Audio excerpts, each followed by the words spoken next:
On this episode of the DevelopSec podcast, James talks about the Google Netflix email concerns and MyFitnessPal breach.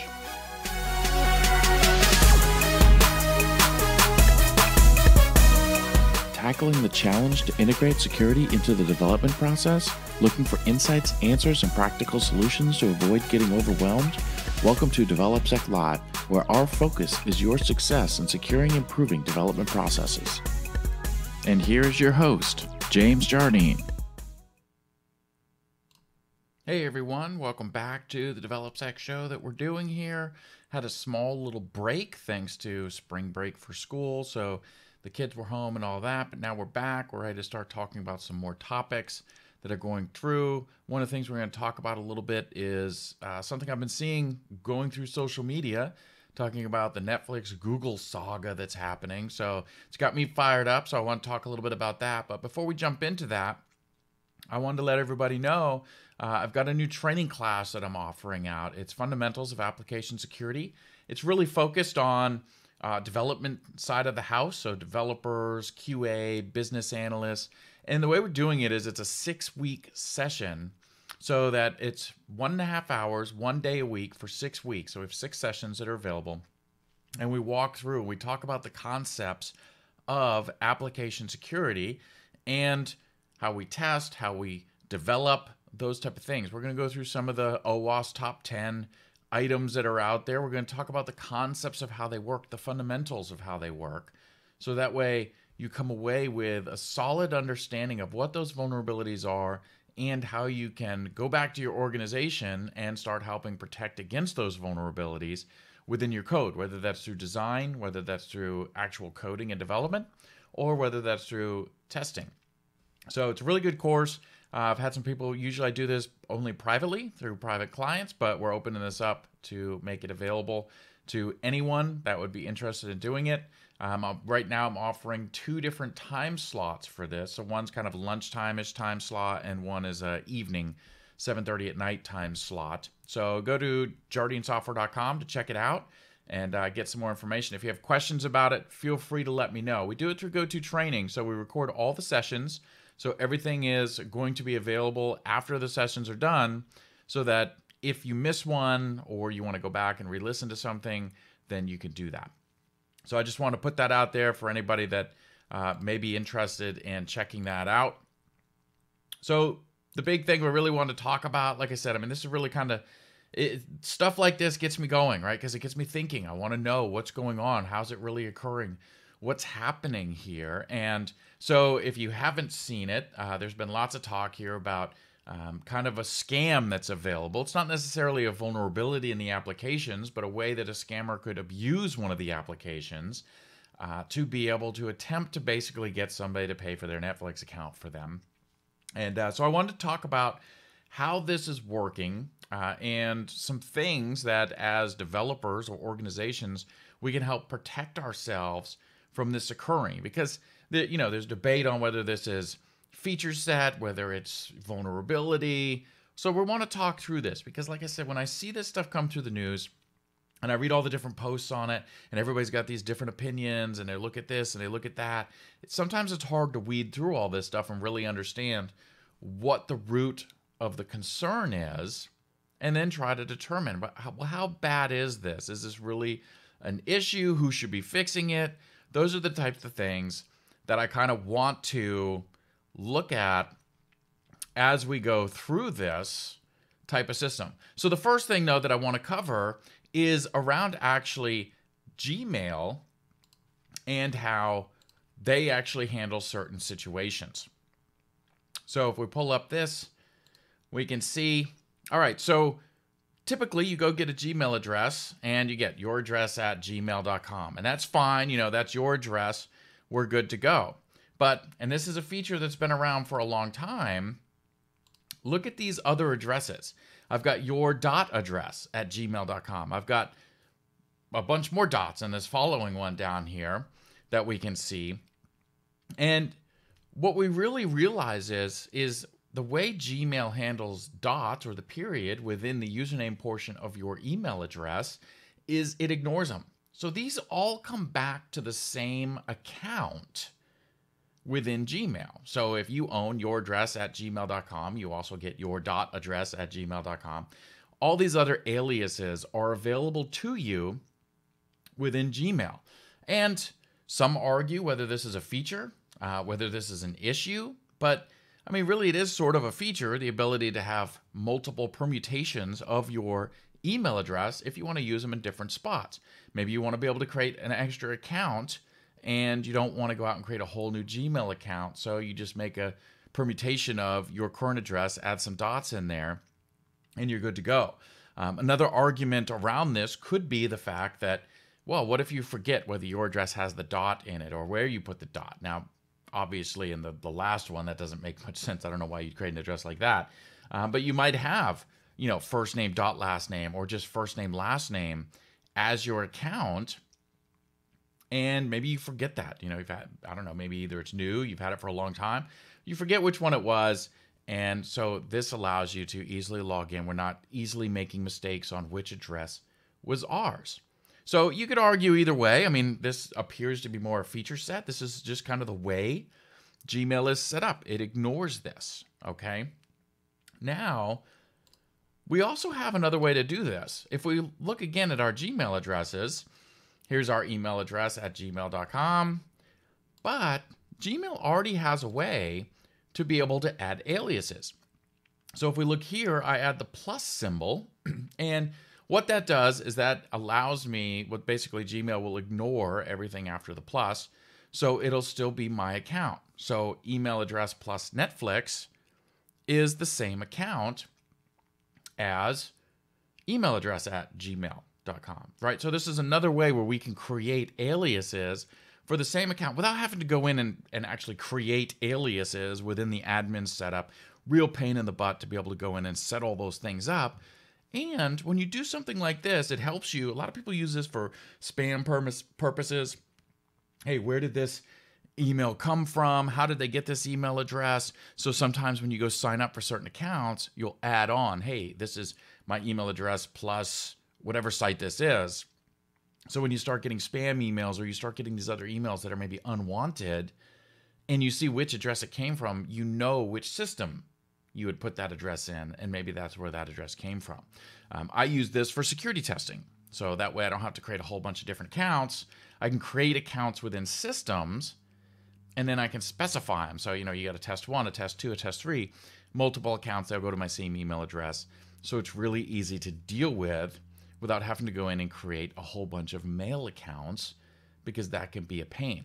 Now, the big difference here between the dot scenario and the plus scenario is the plus lets me put a different identifier in there. So I know this is my Netflix account, or I know this is, my Hulu account or whatever. Okay, I know that with the plus. With the dots, I don't get that option, because as I go through the dots, all I can do is keep the same original email address portion. I can just throw dots in the middle. So it's a little bit more cryptic and not as useful in those situations. But there are people that use it to create different permutations of their email address for different purposes. And the issue that we run into is that most systems, and this is hopefully by design as well, most systems treat those as separate. So as we're going through and we're thinking about, hey, I'm going to go create a new account on a different system, right? I go create that new account, and I can go create one with the dot pattern in it. I can create one with the plus pattern in it. And they're all different accounts to all those other systems, whether it's Netflix or whether it's Hulu or whether it's, any other site you go sign up for. Those are all different accounts. And that's fine.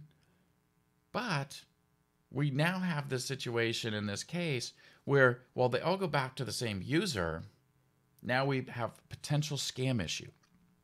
And we want to keep track of that. But I want it to be known, right? It's okay that we have this capability where routing within Gmail does the dots or does the plus, and it all routes back to the same account, even though most other systems will treat those as separate accounts.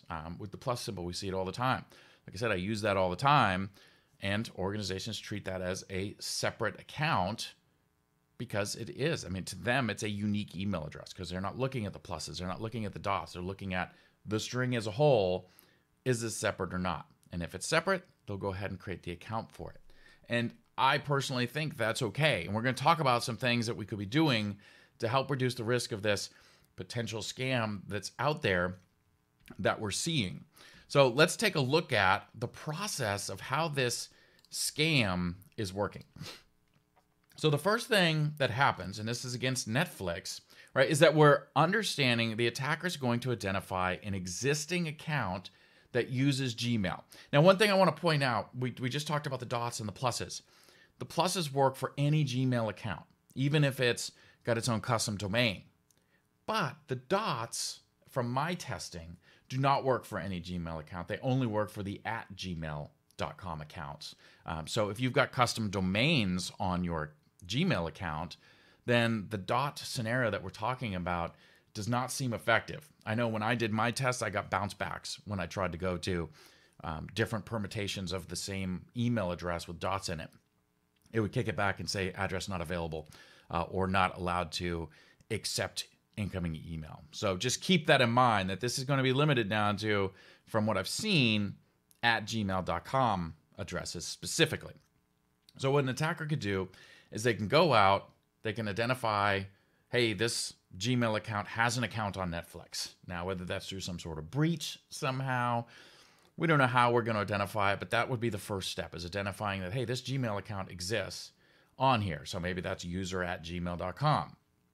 Well, then the next step is going to be the attacker is going to register a trial account, and they're going to use a Gmail alias of that account. So using that dot alias.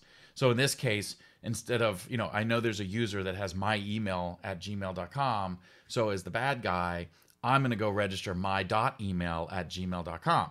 So for the system I'm registering on, that's a whole separate account. But when I receive the emails, it's all going to the my email @gmail.com, right? I don't control that account as an attacker, but I really don't care whether I control that account as we walk through these steps. So the next step is, once the trial's over, or at some point, I'm going to cancel, as the attacker, my credit card used in the registration purpose, right? I sign up, I provide a credit card. We're not going to charge it because it's a trial, but when the trial ends, we're going to automatically start your subscription. So I go in and I cancel that credit card, so that way, of course, it's going to bounce and say, nope, this credit card's no good. We're not going to allow this to go. So the next step, of course, is the application is going to send an email notification to the scam victim. That's who we're sending it to, because they own that real email address that's there, and they own all those aliases to that email address. So they're going to receive an email notification from the application. And so this email notification is legitly coming from the application. So it's not a spoofed email or anything like that. This is legit coming from the application. There's nothing malicious about the email itself, which makes it difficult from a phishing standpoint to really determine this from something else, because it is coming from the right sender, right? And this is what we always tell people when they're talking about phishing and checking emails and stuff like that. Make sure it's coming from the right sender. Check this, check that, check the link it's going to. And in this case, the link is valid, that, to update your account. The email sender is valid. Everything looks legit with this. And, the person that originally posted this, and I have a link to their stuff in the notes, talks about this, right? They almost fell for this until they got to a certain point to update their information, and they were able to catch it. The credit card number was bad. So we're going to get an email notification. When you click on that link, it's then going to ask you, it's going to log you in, and then it's going to ask you to update your credit card information. But it's logging you into the attacker's account, not your account. So now it updates the credit card information, and then, of course, the attacker gets Netflix paid for by the victim, because the victim didn't realize that they put in their credit card information on a different account to continue that going forward. And this is that potential scam that we can see here, right? Is that if you follow through all these steps, there's a potential you may click on something and update that account that you really weren't expecting to update. So like I said, there's lots of talk really around this that talks about, is this a Netflix issue? Is this a Gmail issue? Where does this issue really live? And, as I'm thinking through this process, there's a couple of different things I think about that, well, we shouldn't be doing certain things a certain way. But I see this as very similar to, you look at like cross-site scripting, right? Is the browser vulnerable to cross-site scripting, or is that ability a feature set of the browser where the application is not actually protecting properly before it sends data down to the browser, right? We see a lot of browsers that attempt to do cross-site scripting protections, but it's not really a browser issue. This is the site is sending information to the browser in a way that's not correct. It's insecure. So it's really the application that has that vulnerability, not the browser. Same thing when you think about SQL Server, right? SQL Server is not the issue when it comes to SQL injection, right? There's a lot of other things that go around this, but it's how we're calling SQL Server that issues the SQL injection, right? We have to have the flexibility in these systems to be able to do the things that we need to do in a good way and in a simple way. But then we also have to know, how do we handle these systems so that we don't fall victim to these type of vulnerabilities? So that's the same thing we think about here. We've got a situation where we've got an email address that we're dealing with. We have a process around doing some of these different workflows, but what are the potential issues in the workflow? Is it really a vulnerability in the fact that Gmail has the ability to use dots and they get ignored in the email address? No. It's one of these things that we should know as a system implementer. Hey, this is here. What mitigations do I need to take to help protect my app against these things? And so the first thing that I would recommend as we're thinking about this stuff is consider verifying the email address. So when I create a new account on your system, there should be an email verification process that's going to make sure that I own the email address that exists. So I can't just go sign up with anybody's email address. And we see a lot of sites do this already. You go sign up for a new account, you get a verification email, and the account's on hold. Something's not going to happen until you actually click that link in the email to show that you have ownership of that email. So that's a good way to be able to limit this down, because if we looked in this scenario, if we verified the email address, I wouldn't be able to create a free trial and continue through the whole process here if they verified my email. And if I never verified that email address, then the free trial would just get canceled. The account would be done. Like, we're going to drop these accounts off after so much time. They're not fully vetted accounts. We're not going to go through this. Now, of course, you can argue that if they sent the email out, that the actual user may see it, maybe not know what's going on with it. And so they're like, oh, okay, I'll verify my email address. And they may do that. But we've reduced that risk because not everybody's going to do that. So we've lowered it. And if they're really paying attention to it, hopefully they would see that, wait a minute, this is trying to verify to a different email address. This isn't my account. Even better yet, when you go verify your email address, require the user to log back in and make sure that that verification, the token that's sent in that email, actually matches the account that you're verifying with, right? So they have to log in to verify that email address again. And we see that on some systems. That this is a one-time process, so it's not that bad. It's worse if we have to constantly log in to do everything. But doing it one time, that process can have an extra step, and then we know that that email address is verified and the account owner actually owns that email. They have access to those email notifications that we're going to start sending. The other thing that I always recommend is, I wouldn't recommend authenticating via link. Now, I didn't go through the process, so I'm basing this off of information I received, reading the different headlines and the posts and the stories that are out there about this story, and everybody's right up about it. So I didn't go through the process, but according to what I've read, the process was when you receive that email, you just click the link and it would automatically log you into that account and take you to the account update screen so you can put in the new credit card. And fortunately for the user that went through this, and has been talking about it. He noticed that the credit card number, the last four, were different than the one he uses. And so that's what caught his attention. So, obviously we want to stay diligent on that side of the house to make sure we don't fall victim to that. But we got to be careful about that. But I don't know as though authenticating straight through a link from your email like this is a good idea from a security standpoint. Instead, I would look at one of two things. Either if I do click the link, it opens up, and if I've got a current session available, then okay, it could take me to the account page, but that would be my account page because it's my current session. And then I would see, oh wait, we don't have this like my card's not broken, so there's no issue here. Or if I'm not currently logged in, it would take me to the login screen, and then the same thing. I would log in with my account, and I would go to my account update screen, and my credit card would be good, so I wouldn't fall victim to this. But the fact that the link that's in the email auto logs you into an account so you could just update these settings, I think is a bad choice for doing that. So, if you guys are out there building systems like this, try not to do that where a link in an email is going to automatically sign you in so you can update these things. Now, somebody did bring to my attention in the Slack channel, we're seeing some passwordless authentication techniques. You see it with Slack, right? Where you click on the thing for a magic link, and then you get the link in email, and it'll log you in for you.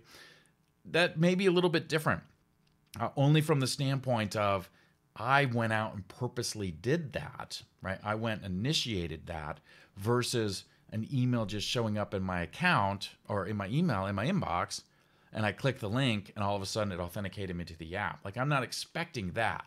I'm expecting if I said, hey, send me the link and I'll get this magic link, I click it and boom, I get my account set up. But not necessarily if there's an issue with my account, I click that link and it auto logs me in. Those are some very different scenarios. And, I'd have to give the other one more thought, to be honest. I just saw it right before I started recording. And so, I really don't know about that one either. So, it's a different scenario to think about. And, that's what's great about these things is it gives us something to think about as we go through and see these and how we can relate that to our systems. So, this isn't something that's a bash on Netflix or a bash on Gmail or anything like that. This is hey, this is how some of these systems work. Somebody figured out a way we could potentially scam users through these processes. Let's go back and look at how we're doing things and see if there's things that on our end we could be doing better to make sure that we don't be the next news article about these type of things occurring. Now, the other thing that I wanted to talk about real quick, and we'll make this fast instead of doing a separate news segment, is I want to talk about MyFitnessPal. So it was just announced, I think last week, 150 million records breached, and lots of hype over this that we see. But at the same time, there was less hype over it than we see for other things, and I think that's okay. So basically, what happened was, and I don't know how it happened, but 150 million records that include things like username, email address, and they say a majority of the passwords were hashed using bcrypt. Majority is kind of interesting. What the rest of them hashed with? How many of those were not hashed with bcrypt? But the thing we want to remember is bcrypt is good, right? The fact that we're using bcrypt to hash is a good thing, and we should all be using something like bcrypt or PBKDF2, something like that. Like, that's how we should be hashing our passwords. So the fact that majority of the passwords are hashed that way, that's a good thing, right? This is a takeaway that we can go back and look at our systems and say, hey, how are we hashing our passwords? How do we store these? Are we up to, latest standards? Or are we still, 10 years back and, vulnerable into how we store these values? We want to go back and check that and make sure that we're doing the right job. And that's what I use these type of stories as not oh man, they failed all this, right? It's nothing about that. It's the fact that, hey, something happened to somebody and they shared some of their information on what happened. We can use that to our advantage. We can use that to go out and use that as a reason to review our password storage mechanisms to make sure we're storing them in the right way. So if anything, we can take that out of this. The other thing that I saw about the non-hype, but the people wanted hype, was the fact that, oh, this is like the second largest breach, according to some graph somebody showed, in U.S. history because of the sheer number. Well, we can't just focus on number. If we look at what was breached, I mean, it's usernames, it's emails, which have all been breached millions of times before, hash passwords, which we'll go ahead and say most of them should be fairly well protected. But no credit card information, no other, personally identifiable information, none of that stuff there, right? Even though they may collect credit cards, they do it in a way that the credit cards aren't stored on those systems, so they were not exposed. So there was lots of protections that went in place here to help limit this breach. But if I compare this and I look at usernames and passwords, and if we're all not reusing passwords across systems and all that stuff, and you compare this to, an Anthem breach, which is all your health information, or you compare it to Equifax or OPM or any of those that had a lot of sensitive data included in those, this is credentials and hash credentials at that. So usernames, emails, hash passwords, maybe social engineering, maybe some account takeovers if they used weak passwords in some of those situations. But when you compare the magnitude, yes, number-wise, it's very large. But impact-wise, nowhere near what we see potential for when we look at some of these other ones. So it's interesting when we see different breach levels and that type of stuff of where those fall and where we need to, where we expect those to be. So I just wanted to cover that real quick because I think it's important for us to think about that yes, we can look at the number and it affects a lot of people, but what's the true effect, and compare the type of data compared to some of the other pieces of data that are out there. And I've got another write-up available on this. I'll put a link to it that talks about it a little bit more in the show notes so you can read about that if you'd like. So I appreciate everybody tuning in, and we'll catch you on the next episode for DevelopSec Live, which will be next Wednesday.